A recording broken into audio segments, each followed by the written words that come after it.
The Valorian Empire had ruled the galaxy for 12,000 years. They controlled 1,000,000 worlds.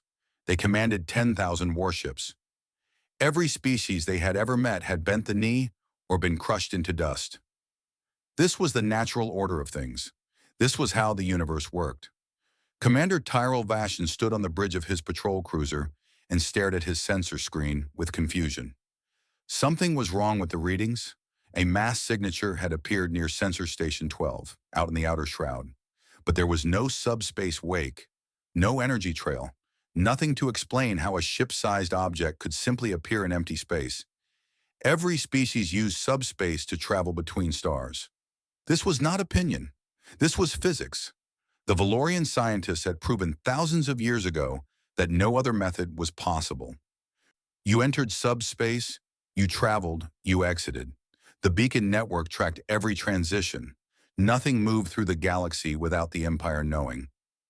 And yet, Vashon contacted the sensor station. No response. He tried again. Static. He sent a scout wing to investigate. 3 fast ships with experienced crews. They would find the malfunction, repair the station, and file a boring report. Vashon was certain of this. 20 minutes later, the scout wing arrived at the station's coordinates. What they found made no sense. The station was gone, not destroyed in any normal way. The debris pattern suggested something had passed through it at incredible speed, like a bullet through paper. The metal was torn, twisted, scattered across thousands of kilometers. The lead scout pilot began transmitting his observations. His voice was steady but confused. He had never seen damage like this. None of his instruments could explain it. Then his transmission cut to static. Vashon felt something cold in his chest. He had served in the Imperial Navy for 60 years. He had fought pirates and rebels and the occasional foolish species that thought they could challenge Valorian might. He had never felt afraid. He felt afraid now. Far away, hidden in the darkness of the outer shroud, a ship moved through space like nothing the galaxy had ever seen. It was not a large ship. By Imperial standards, it was barely a frigate. Its hull was dark gray, almost black, designed to absorb sensor sweeps rather than reflect them. Its name was painted in white letters near the bow. Achilles. On the bridge of the Achilles, Captain Elena Reyes studied her tactical display. The 3 scout ships appeared as small red dots. They had stopped transmitting. Her weapons officer reported a clean kill. No distress signals sent. No data transmitted back to the Empire. Reyes nodded. She felt no joy in the deaths. These were just soldiers doing their jobs. But humanity had spent 200 years hiding, watching, learning. They had seen the Empire absorb species after species. They had watched entire cultures disappear, their languages forgotten, their histories erased. The Empire called it civilization. Humanity called it extinction with better marketing. Earth had known this day would come. The Empire was expanding toward human space. Another 50 years, maybe 100, and Imperial scouts would find Earth. And then humanity would face a choice: submit or die. The leaders of Earth had chosen a third option. They would strike first, not to conquer, not to destroy, just to make the Empire understand that humanity was not prey. The Achilles had traveled to this place using technology the Empire believed was impossible. They did not use subspace. They folded space itself, stepping from one point to another without crossing the distance between. The journey from Earth to the outer shroud had taken 6 hours. By Imperial subspace drives, it would have taken 3 months. Lieutenant Commander Park approached Reyes with a data pad. The tactical situation was clear. The Empire knew something was wrong but had no idea what. They would send more ships. They would find nothing. And slowly, carefully, humanity would teach them fear. Reyes had studied the Empire for 20 years. She knew their history, their culture, their psychology. They were not evil. They were simply certain. 12,000 years of victory had convinced them that they were the natural rulers of the galaxy. They could not imagine a serious challenge. They had forgotten what it meant to face an equal. Humanity would remind them. She gave orders to move deeper into Imperial space. The Achilles slipped through the darkness like a ghost, invisible to every sensor, unknown to every patrol. Behind them, Commander Vashon was sending panicked reports to his superiors. Something had destroyed a sensor station and 3 scout ships. Something that left no trace. Something impossible. The Empire's machinery began to turn. Reports went up the chain of command. Admirals read briefings with growing unease. The High Council demanded explanations that no one could provide, and in the shadows the Achilles moved on. Reyes looked out at the stars. Somewhere out there, billions of Valorians lived their lives without knowing that everything was about to change. They slept peacefully, certain that their empire would last forever. She almost felt sorry for them. Almost. The first shot had been fired. The first blood had been spilled. There was no going back now. Humanity had emerged from the darkness, and the galaxy would never be the same. Reyes turned to her crew. They were all volunteers. They all knew they might never see Earth again. But they also knew what was at stake: the survival of their species, the right to exist on their own terms. She smiled. It was not a happy smile. It was the smile of someone who had accepted a heavy burden and intended to carry it as far as necessary. The hunt had begun. Admiral Keythoran had commanded the Valorian Home Defense Fleet for 30 years. He had crushed rebellions. He had conquered worlds. He had never lost a battle. But sitting in his command center, reading report after report of impossible attacks, he felt something he had not felt since childhood.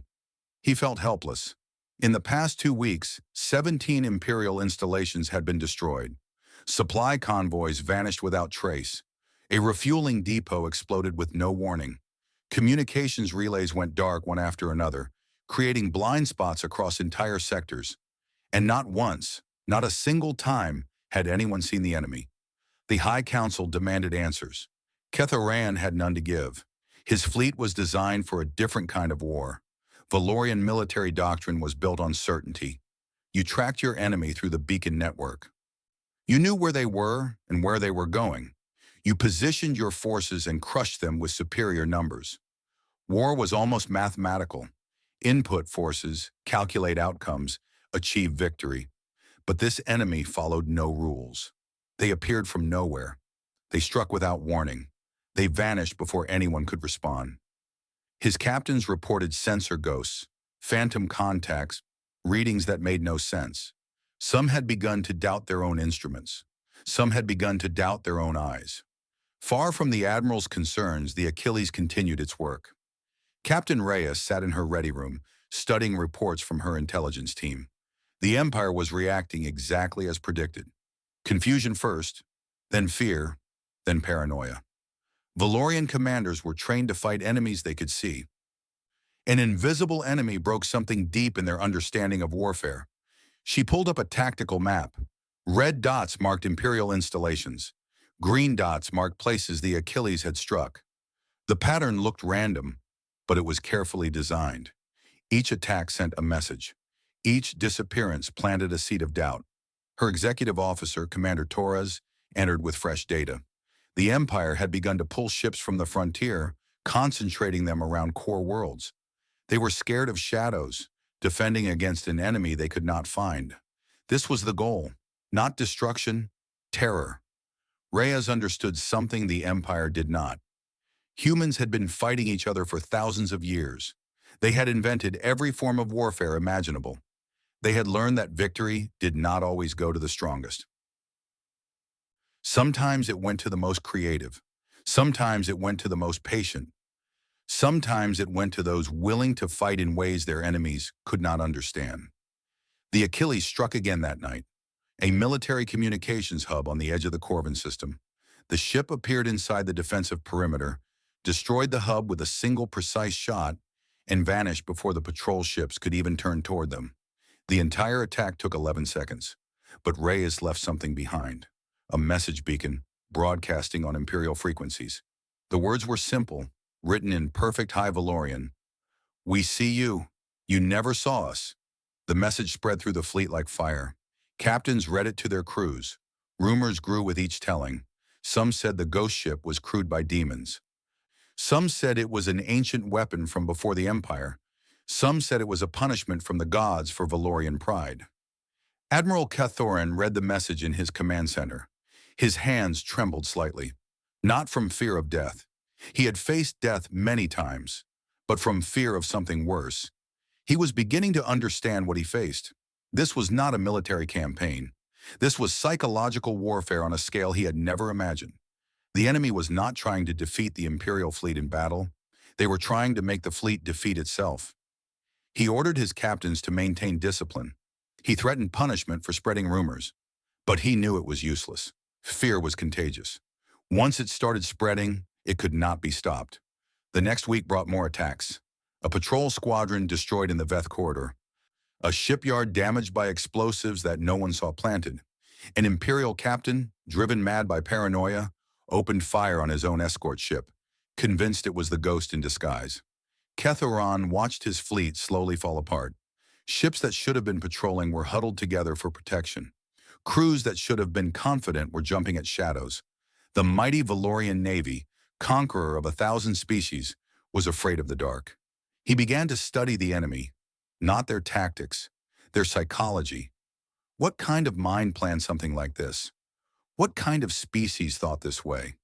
He found fragments of data in the wreckage of destroyed installations, scraps of transmissions, bits of material from the ghost ship's weapons. His analysts worked day and night, trying to build a picture of the enemy.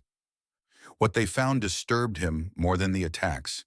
The enemy was biological, not AI, not some ancient automated weapon. Living beings. Their technology was beyond anything in Imperial records. Their tactics suggested long and careful study of Valorian weaknesses. They knew exactly where to strike and exactly how to vanish. But the most disturbing thing was the restraint. They could have killed thousands. They could have destroyed major population centers. Instead, they struck military targets with surgical precision. They left messages instead of bodies. They wanted the Empire to know they were being merciful.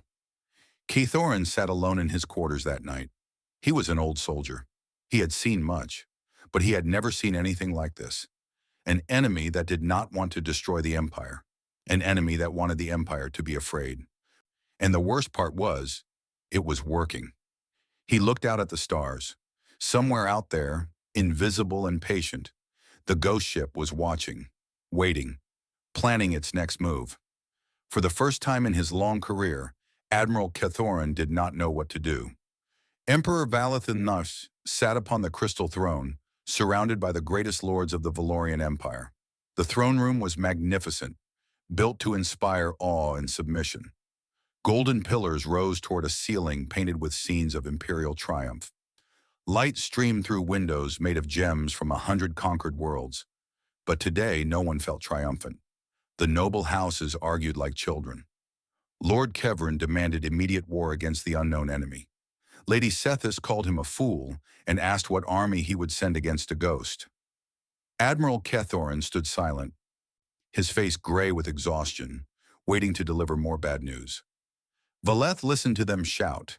He was the 47th emperor of the Valorian line, ruler of 1,000,000 worlds, commander of the greatest military force the galaxy had ever seen.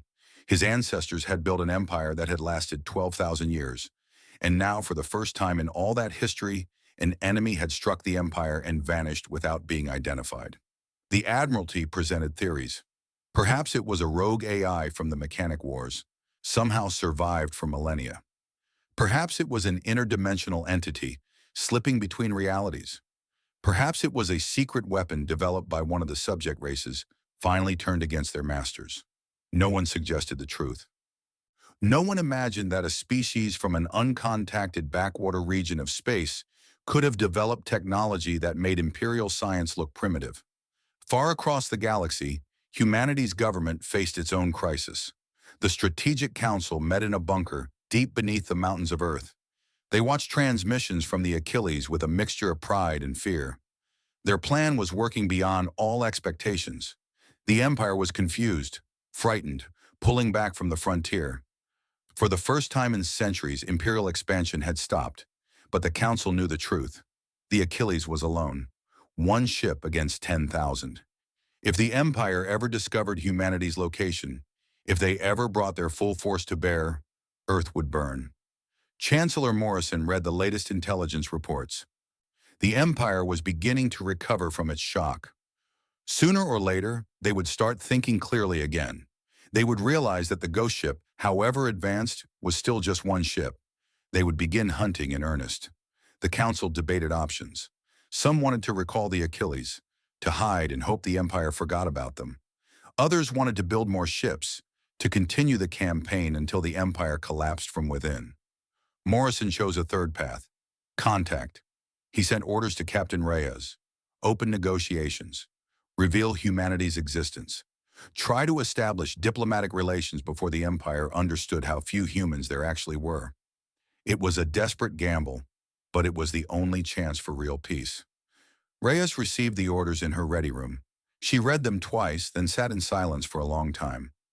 She disagreed. She had spent 20 years studying the Empire. She had read their histories, learned their language, memorized their diplomatic protocols. She knew how they treated lesser species. Negotiation was just conquest with prettier words. They would smile and sign treaties and slowly absorb humanity into their empire. It might take generations, but the end result would be the same. Human culture, human independence, human identity would disappear into the Valorian whole. The only way to prevent that was to make the Empire genuinely afraid, to make them believe that war with humanity would cost more than they could ever gain. Fear was ugly, but extinction was worse. Still, orders were orders. She would attempt contact, but she would do it her way. The Achilles appeared in orbit above Corvin Prime. It was the Empire's second-largest population center. 18 billion Valorians lived on the surface. The planetary defense grid was the most advanced in the galaxy, capable of destroying 1,000 warships. None of it detected the Achilles until the ship chose to be seen.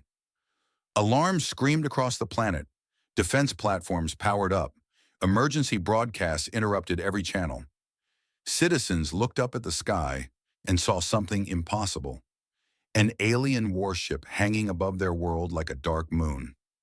For 30 seconds, the Achilles held position, long enough for every sensor to confirm what they were seeing, long enough for every military commander to realize that their defenses had failed completely.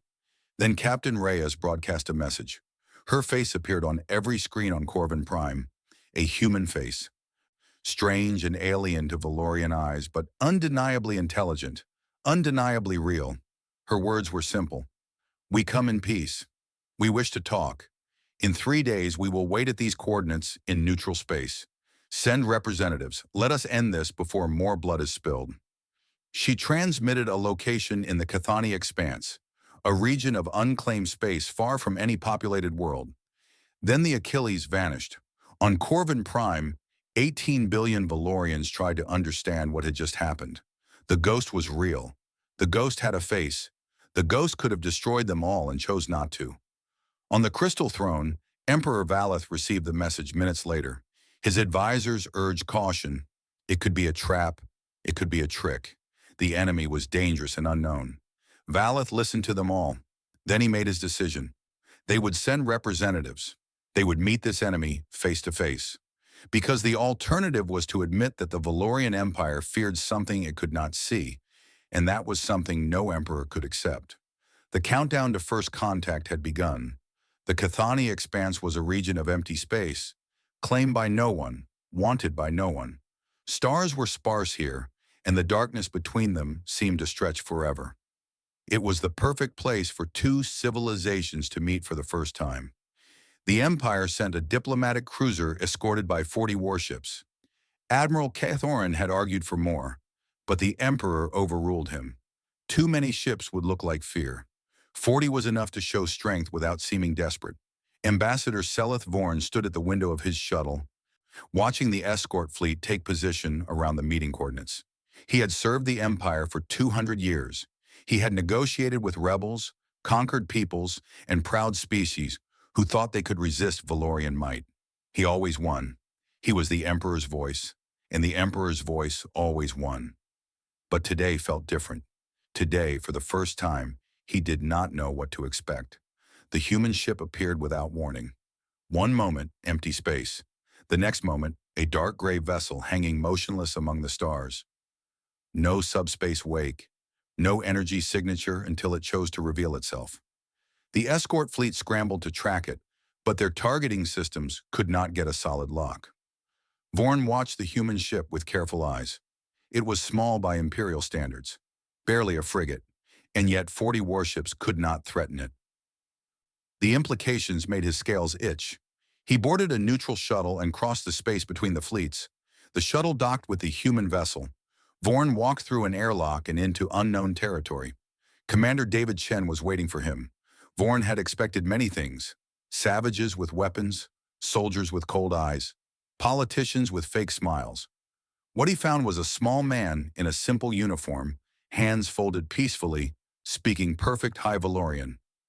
"Welcome, Ambassador. Please sit. Would you like refreshment?" Vorn sat. He studied the human carefully. Average height, soft features, no obvious weapons, nothing threatening at all. And yet this species had brought the Empire to its knees with a single ship.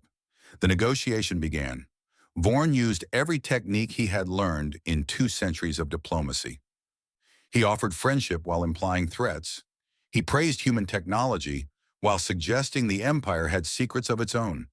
He asked questions designed to reveal weakness and proposed terms designed to establish dominance. Chen deflected everything. He was polite but firm, patient but unyielding. He explained humanity's position in simple terms. They wanted to be left alone. They wanted their borders recognized. They wanted peace. "And if we refuse?" Vorn asked. Chen smiled sadly. It was not a threatening smile. It was the smile of someone who had already thought through every possibility and accepted the consequences. "Then we will defend ourselves, not with anger, not with hatred, but with everything we have." Vorn leaned forward. "You have 1 ship. We have 10,000. "You have 10,000 ships," Chen agreed. "And we have shown you what 1 ship can do. Imagine what more could do. Imagine fighting an enemy you cannot see, cannot track, cannot predict. Imagine losing ships every day, every week, every month, never knowing where the next attack will come. How long could your empire survive that kind of war?" Vorn said nothing. The question did not need an answer. Chen continued. "We do not want to destroy your empire. We do not want to kill your people. We want to exist. We want to find our own path among the stars. Is that so unreasonable?" The negotiation continued for hours. They discussed borders, trade, communication protocols. They argued about definitions and timelines. But beneath all the words, a simple truth emerged. Humanity was not asking for mercy. Humanity was offering a choice: peace or war without end. When Vorn returned to the diplomatic cruiser, he carried a data crystal containing everything humanity had given him: maps of human space, technical specifications of their technology, and something else: a complete history of the human species. Admiral Kethoran read the history that night. He had asked for it specifically, hoping to understand the enemy. What he found kept him awake until dawn. Humans had been fighting each other since before they left their homeworld. They had invented weapons of terrible power and used them on themselves. They had fought wars over land, over resources, over ideas, over nothing at all. They had developed every form of combat imaginable, from massed armies to invisible assassins, from psychological manipulation to weapons that could destroy planets. And through it all, they had survived. Every disaster, every war, every attempt to exterminate them. They had survived and grown stronger. Kethoran set down the datapad. His hands were shaking. The Empire had conquered 1,000 species. But none of those species had been like this. None of them had spent their entire existence learning to fight. None of them had made war into an art form. Humanity was not a lesser species stumbling into the light of Valorian civilization. Humanity was something new, something dangerous, something the Empire had never faced before. He wrote his report to the Emperor that night. It was the hardest thing he had ever written. His recommendation was simple: make peace. Accept humanity's terms. Draw a line and do not cross it. Because if the Empire went to war with humanity, Kethoran was no longer certain the Empire would win. He was no longer certain anyone would win. Some wars had no winners, only survivors. 3 months passed. The galaxy held its breath. The Empire and humanity existed in a strange state between peace and war. Diplomats talked. Military commanders watched. Both sides waited for the other to make a move. Emperor Valeth faced pressure from every direction. The noble houses were divided. Hawks demanded war, insisting that Valorian honor could not accept this insult from an unknown species. Doves pointed to Admiral Keythorn's reports and asked if honor was worth extinction. The Admiralty presented battle plans that all ended the same way. Eventual victory, but at a cost that would cripple the Empire for centuries. On Earth, humanity faced similar divisions.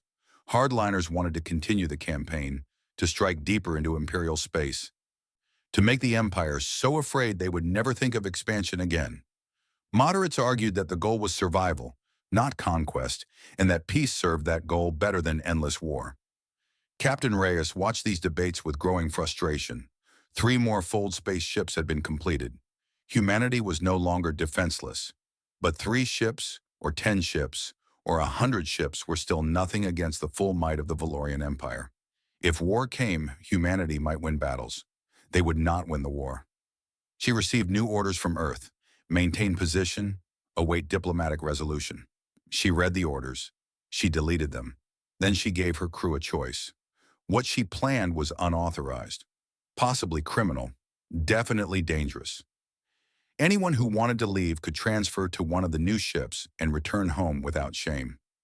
No one left. The Achilles moved toward the heart of the Empire.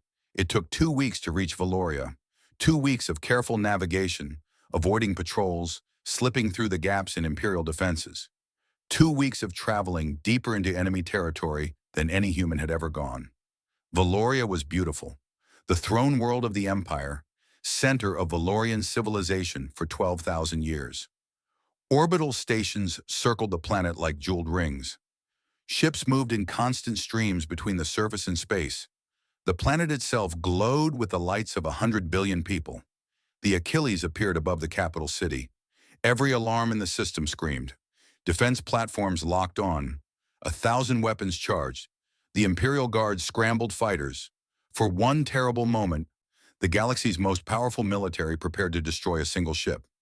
Captain Reyes broadcast a message directly to Emperor Valeth's personal channel. Her face appeared on his private screen, tired but calm. Your Majesty, I apologize for the intrusion. I needed to show you something. She paused. The Achilles hung motionless, a knife at the throat of everything the Empire held sacred. This is what we can do. One ship, in the heart of your empire, and you did not see us coming. We could have struck your homeworld. We could have killed millions. We chose not to. The Emperor stared at her image. His guards stood ready to die for him. His advisors stood frozen with fear. But Valeth himself was calm. He was beginning to understand. Reyes continued, We do not want your empire. We do not want war. We want to be left alone to find our own path among the stars. That is all we have ever wanted. She took a deep breath. This was the moment. Everything came down to this. But we will not beg. We will not submit. We will not fade quietly into your civilization like all the others. If you want peace, we offer peace. If you want war, we will give you war like you have never imagined. The choice is yours. She transmitted one final thing. Coordinates for a new diplomatic meeting. Then the Achilles vanished. Emperor Valeth sat in silence for a long time. His advisors waited. His generals waited. The entire empire waited for his word. He thought about his ancestors, about the 12,000 years of Valorian dominance, about the hundreds of species absorbed into the empire, about the certainty that had defined his people since the beginning of their history. That certainty was gone now. One small ship had destroyed it, but perhaps that was not entirely bad. Perhaps the empire had grown too confident. Perhaps they had forgotten that the universe was vast and full of wonders they had not yet imagined. Perhaps it was time to meet the galaxy as partners instead of conquerors. He spoke a single word. Enough. The Treaty of Cathani was signed 6 months later. It was not a perfect document. Hardliners on both sides criticized it. Old wounds would take generations to heal. But for the first time in Imperial history, a species had been recognized as an equal without being conquered first. Captain Elena Reyes retired from active service. She returned to Earth and took a position at the new Interstellar Academy, training the next generation of officers who would carry humanity into the galaxy. Her final lecture to each graduating class was always the same. The galaxy thought they knew what power looked like. Ships and weapons and numbers. They were wrong. Power is not the ability to destroy. Power is the ability to choose not to destroy and to make that choice mean something. She would look out at her students, young faces full of hope and ambition. We emerge from the darkness not to conquer, but to be seen. Not to dominate, but to stand as equals. Remember that. We are not the monsters in the void. We are the ones who learn to walk through the darkness without losing ourselves. The Empire watched. They learned. And slowly, carefully, they began to change. New trade routes opened. Cultural exchanges began. Scientists from both species worked together on projects neither could accomplish alone. The galaxy, so long frozen under Imperial rule, began to grow again. And somewhere in the vastness of space, the Achilles rested in a museum orbit around Earth. A memorial to the crew who risked everything. A reminder of what one ship could accomplish. A symbol of what humanity could become. The stars no longer belong to the Empire alone. They belong to everyone.